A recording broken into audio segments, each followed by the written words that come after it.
Sir total जो 1995 वक्फ act को फिर से मजबूती से रीलुक करना चाहिए, ये ज्वाइंट पार्लियामेंट्री कमेटी का ही रिपोर्ट है।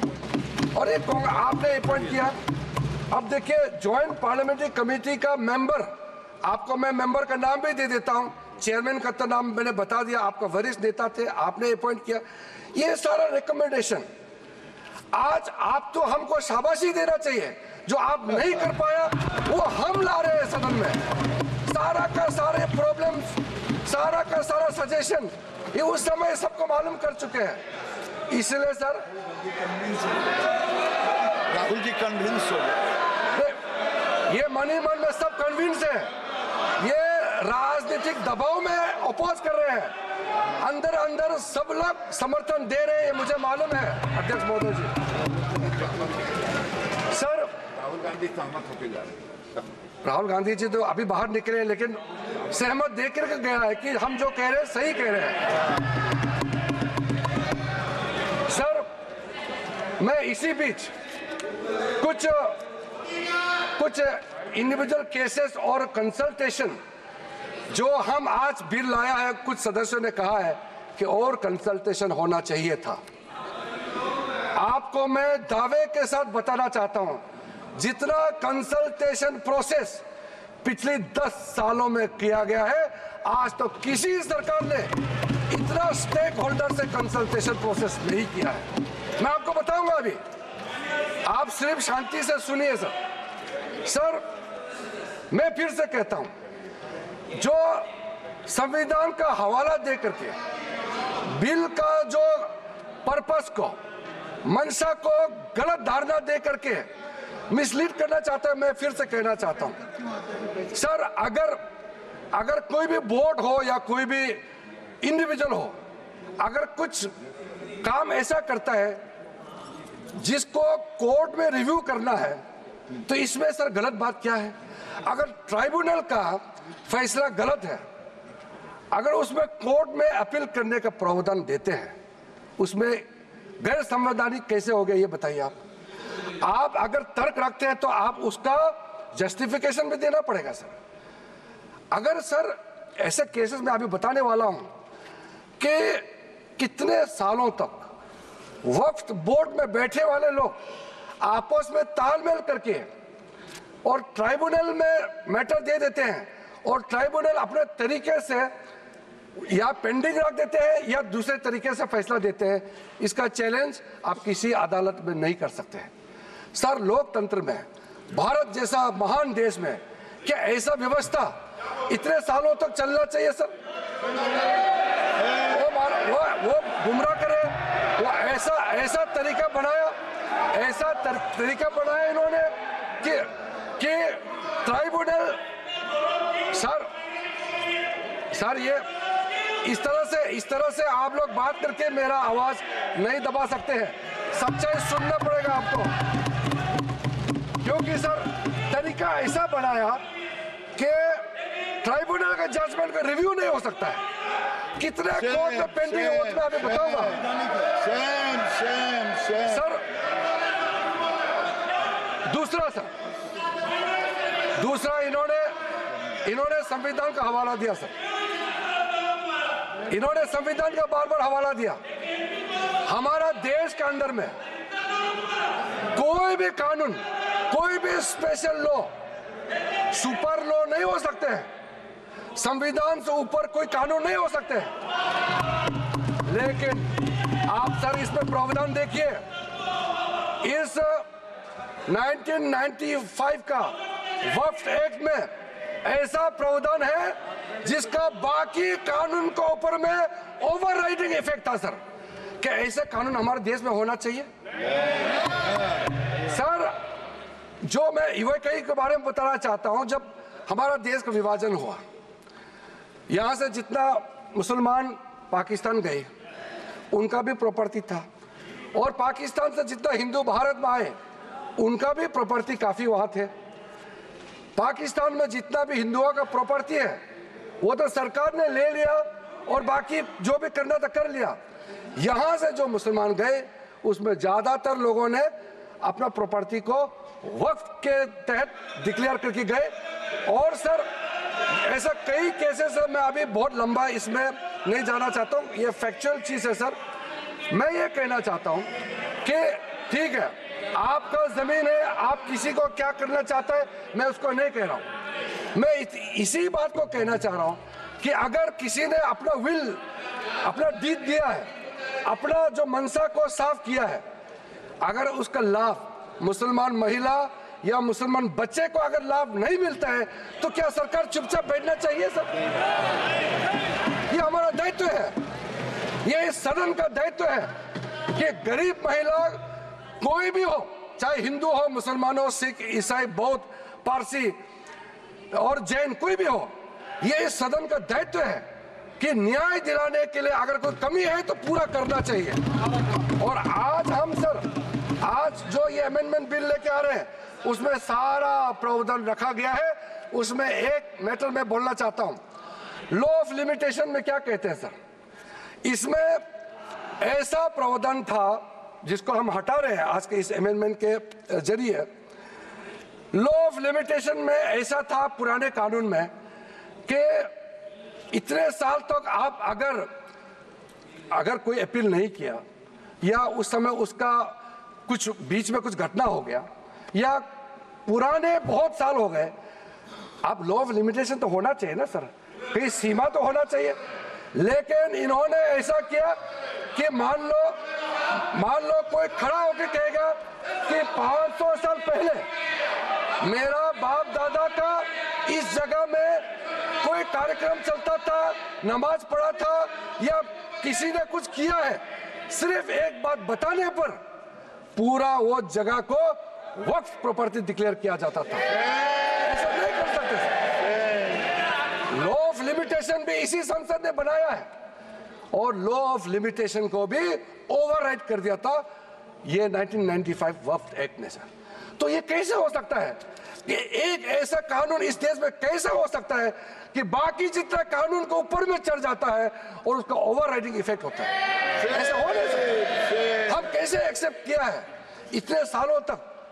तो ये सर एक अच्छा समय है जो गलती किया है, ठीक है, इंसान से गलती हो जाते हैं और पार्टियों ने भी गलती किया होगा, कांग्रेस पार्टी ने, बाकी पार्टी ने। आज सुधरने का समय है तो हम सुधर ला रहे हैं, गलतियां हुई हैं लेकिन जो सुधरते समय कम से कम आप विरोध ना करें सर। और sir section 108 special provision under evacuee property act 1950, उसको सर हम लोग हटा रहे हैं क्योंकि ऐसा सेक्शन हमारा देश का किसी कानून में, किसी भी स्टैट्यूट बुक में नहीं रहना चाहिए सर। उसके बाद उसके बाद मैं कुछ ऐसा इश्यूज पे जाना चाहता हूं जिससे हमारे सारे सदन को सुन करके उनको कन्विंस होगा सर। आप सर इनको थोड़ा चुप करें, बीच बीच में इस तरह का कहना, सीनियर मेंबर है सर। अब हम सर बड़ा विषय पे जाना चाहता हूं सर। ये हमने जो कंसल्टेशन का प्रोसेस किया है, मैं पुराने दिनों के बारे में नहीं कह रहा हूं, 2014 के बाद कितने लोगों से, हजारों लाखों लोगों से या तो मंत्रालय के ओर से जाके उनके साथ कंसल्टेशन किया या वो रिप्रेजेंटेशन लेकर के मंत्रालय में आए और उनके बात को हमने सुना है सर।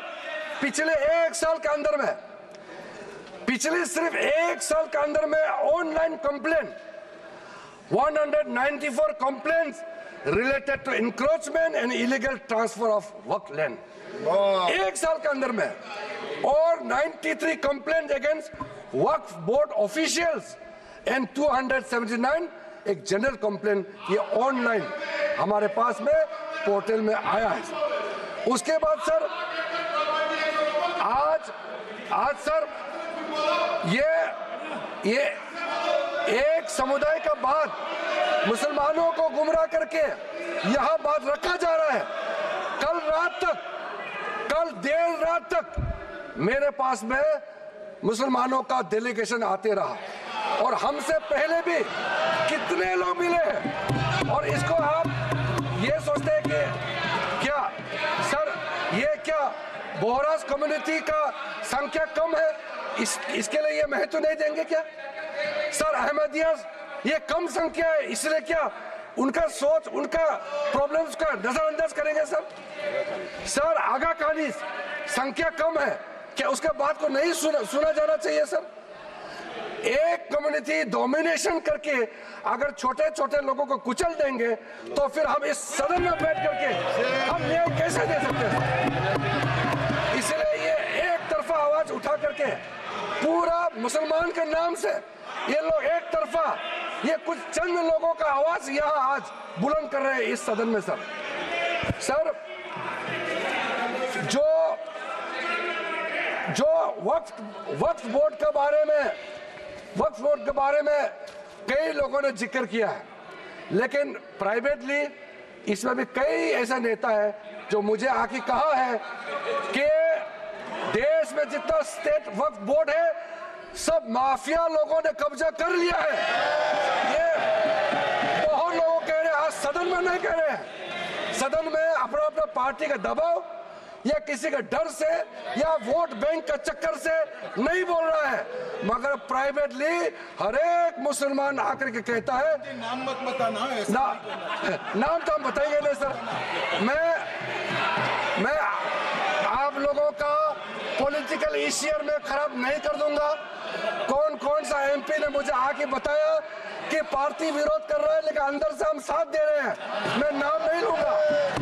मैं नाम लेकर के इन एमपी साथियों का पॉलिटिकल करियर को मैं बर्बाद नहीं करूंगा सर। कंसल्टेशन का जहां तक आता है सर, सबसे पहले बस हो गया सर। कंसल्टेशन हमने कई लेयर्स में कंसल्टेशन किया है सर, ऑफिशियल लेवल में, पॉलिटिकल लेवल में, स्टेट गवर्नमेंट का रिप्रेजेंटेटिव से और इंडिविजुअल लेवल में बहुत वाइड कंसल्टेशन देश भर में हम लोगों ने किया है सर। मुझे इस मंत्रालय में आए हुए अभी लगभग 2 महीने हुए हैं, लेकिन जो कंसल्टेशन प्रोसेस हमारे से पहले जो मंत्री थे इस मंत्रालय के, सब लोगों ने बहुत बारीकी से समस्याओं का भी पहचान किया और कंसल्टेशन प्रोसेस भी बहुत ब्रॉड बेस किया है सर। कुछ कंसल्टेशन के बारे में मैं आपको जरूर बताना चाहता हूं सर। 2015 के बाद एक्टिव कंसल्टेशन का प्रोसेस शुरू हुआ है। ऐसा मत सोचिए ये 2024 में वक्फ बोर्ड अमेंडमेंट बिल लेकर के अचानक आया, मत सोचिए। ये मैं आपको बताने वाला कितना एक्सटेंसिव एक्सरसाइज कंसल्टेशन करके आज ये बिल आपके सामने में पेश कर रहे हैं सर। इसमें सर अलग अलग समुदाय के जितना मैंने नाम लिया सर, अहमदियास है, बोहरास, पसमंदास, आगा खानीज, वुमेन रिप्रेजेंटेटिव्स और जितने पिछड़े मुसलमानों के अंदर में सबसे लेकर के 19 स्टेट और यूनियन टेरिटरी के वक्फ बोर्ड के चेयरमैन, सीईओस और उनके और भी ऑफिशियल रिप्रेजेंटेटिव सबसे बात शुरू किया है सर। 2015 में पटना में कंसल्टेशन प्रोसेस किया, फिर उसके बाद में 16 अप्रैल में नई दिल्ली में, फिर 12 तारीख अक्टूबर 2015 में श्रीनगर जम्मू कश्मीर में इसका कंसल्टेशन का बैठक हुआ। उसके बाद 2015 में 11 नवंबर का दिल्ली में, फिर उसके बाद 7 जनवरी 2017 में फिर दिल्ली में, 8 मार्च 2018 दिल्ली में, इस तरीके से फिर 13 जुलाई 2023 में मुंबई में, उसके बाद 2024 जुलाई 23 में फिर लखनऊ में, उसके बाद फिर 7 नवंबर 2023 नई दिल्ली में सर। और ये जो प्रोसेस है लखनऊ यूपी में, लखनऊ उत्तर प्रदेश में ही है अखिलेश जी। लखनऊ उत्तर प्रदेश का राजधानी है सर।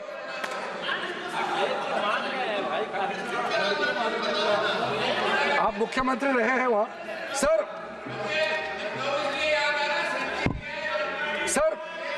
2023 केस जो लेटेस्ट कंसल्टेशन जो हुए हैं, मैं थोड़ा सा इसके बारे में बताना चाहता हूँ। इसमें सर जनरल पब्लिक जो आम मुसलमानों के साथ चर्चा हुई, क्योंकि हमारा मंत्रालय ने खुले मन से कहा कि इंडिविजुअल लेवल में भी आपका कोई इश्यू है, आप आ सकते हैं, आप बात रख सकते हैं, मंत्री के साथ मुलाकात कर सकते हैं और अधिकारियों के साथ आप मिल सकते हैं। उस समय सर मुंबई में representative from the general public के साथ साथ और भी ऑफिशियल से भी हमारी बैठक हुई।